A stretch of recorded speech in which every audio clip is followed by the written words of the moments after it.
Bonsoir, bonsoir, toujours Dounia sur le Mood Vibe Show, donc suivi dans 44 pays sur le continent africain.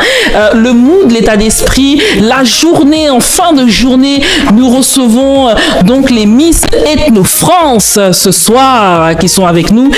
Elles sont aussi, on parle d'ethnie, on parle d'Afrique, on parle d'origine, on parle de culture. Donc forcément, à cette 5e édition du Salon du Livre africain, elles nous ont fait donc le plaisir de m'accueillir. Enfin, elles m'ont fait le plaisir d'accepter surtout,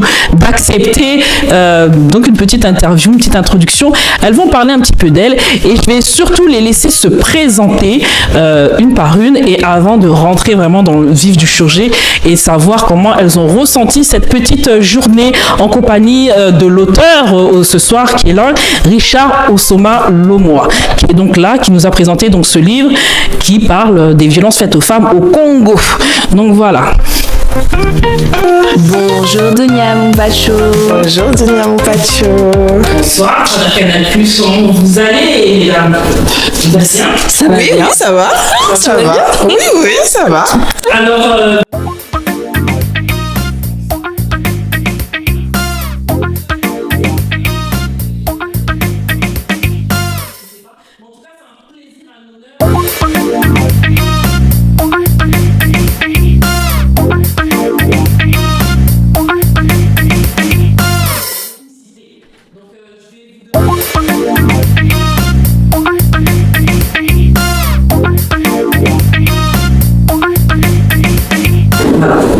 Bonjour à tous, Ayadjo Nagré par Sarah.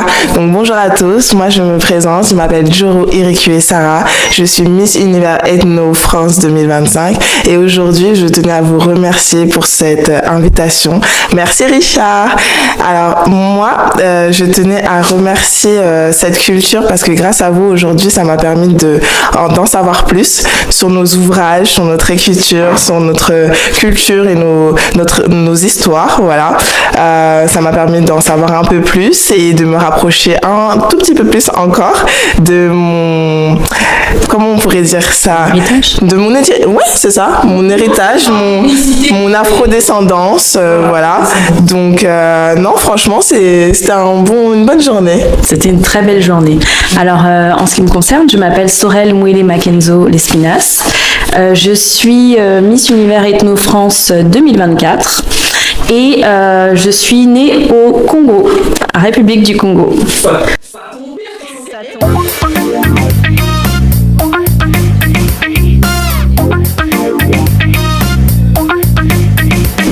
on est là en Afrique, hein. Enrichissante, ouais.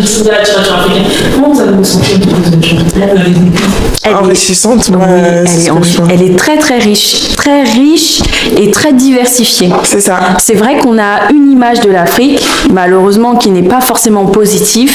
Et là, le fait de se retrouver avec des auteurs de différents horizons, sous différents formats, qui ne sont pas forcément, comme j'étais en train de parler aussi avec Sheila Fongui, qui ne sont pas forcément là pour faire de la psychologie politique, etc. Ouais, là, on est vraiment sur des sujets de science-fiction, avec des héroïnes noires, de la littérature pour enfants, des petites poupées qui sont aussi destinées à faire briller en fait la culture africaine à tous les âges. Et ça, c'était hyper cool.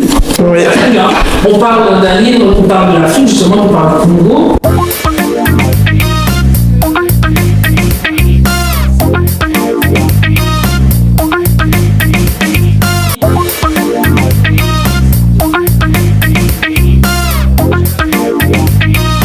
Incroyable.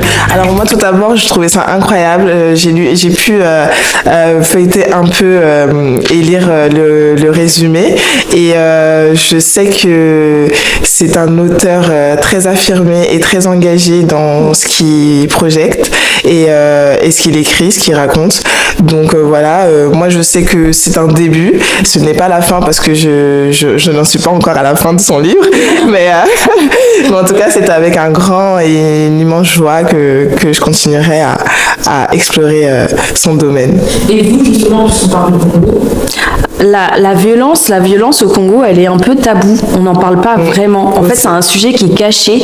Et le fait de se poser, de mettre des mots, et puis en plus de choisir... Est-ce que c'est normal? C'est banalisé? Vous savez pas?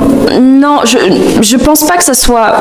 in fine, oui, c'est devenu banalisé parce que comme on n'en parle pas, forcément les gens ne détectent pas que c'est une violence.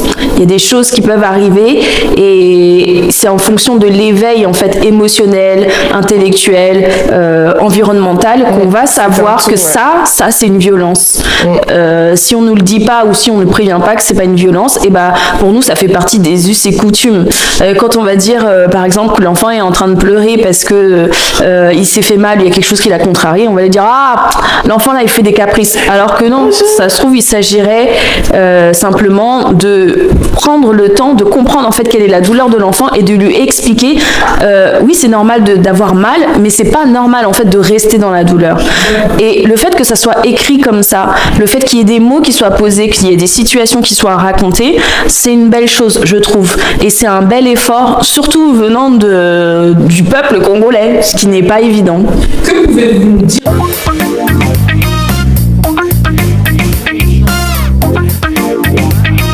Je voulais m'exprimer sur cette petite question parce que c'est vrai qu'elle est très touchante dans le sens où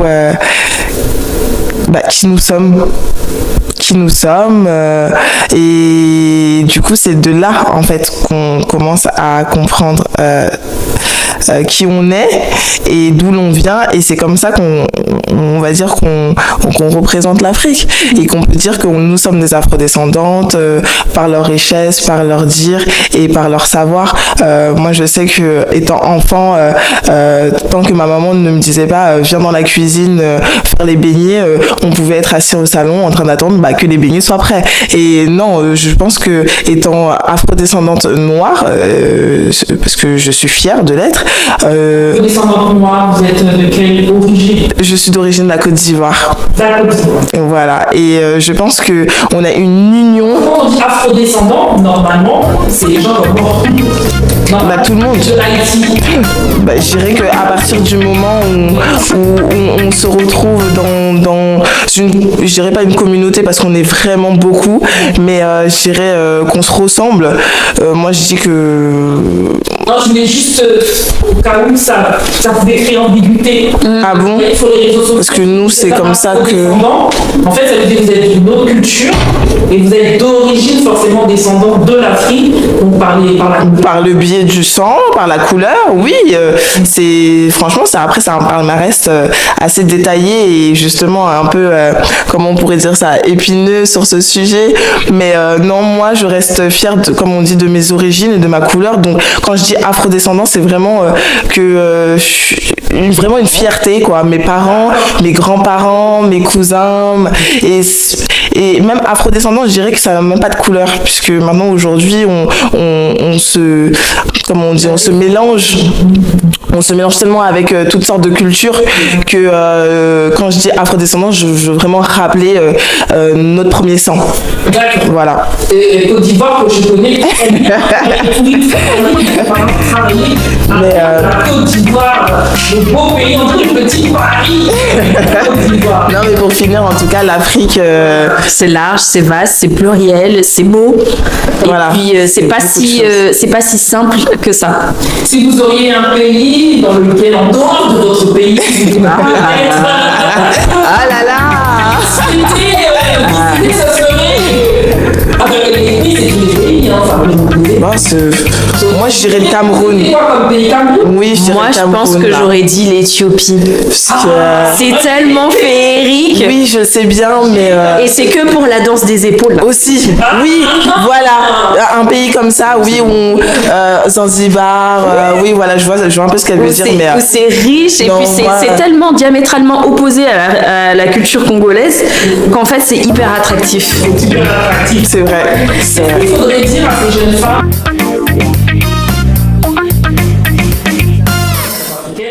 On se demande si elles s'aiment finalement, hein. C'est dur de s'assumer parce que...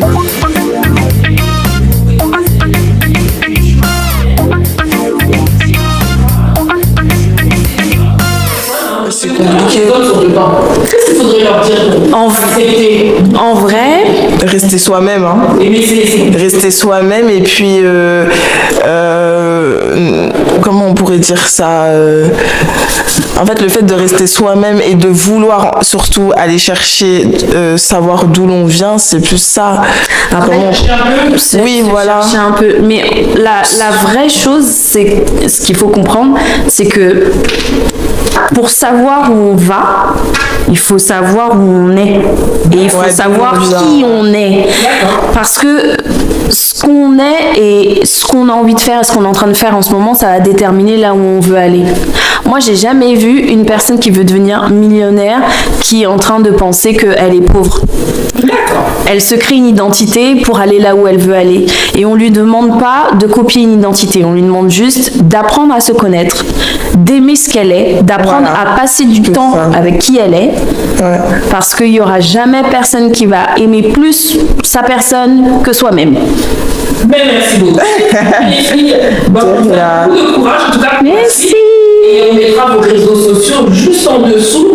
Et nous allons laisser le mot pour la fin pour notre dernière Miss Congo. Bien sûr, et bien évidemment, avant de vous dire au revoir, moi j'avais un petit sujet pour nos enfants d'aujourd'hui, de demain. Voilà, ayez confiance en vous. Aimez-vous et aimez vos parents, vos grands-parents et vos ancêtres. Sachez d'où vous venez et avec ça vous pourrez être plus grand et plus fort. Voilà, n'oubliez jamais votre petite culture. Gardez-le dans un petit coin de votre tête et avec ça vous serez encore plus grand et plus fort. Des champions. Bravo. Oh, Kibomami la kidungo,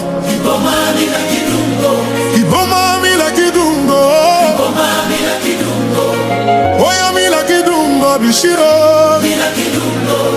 Oya mi la kidungo bishiro.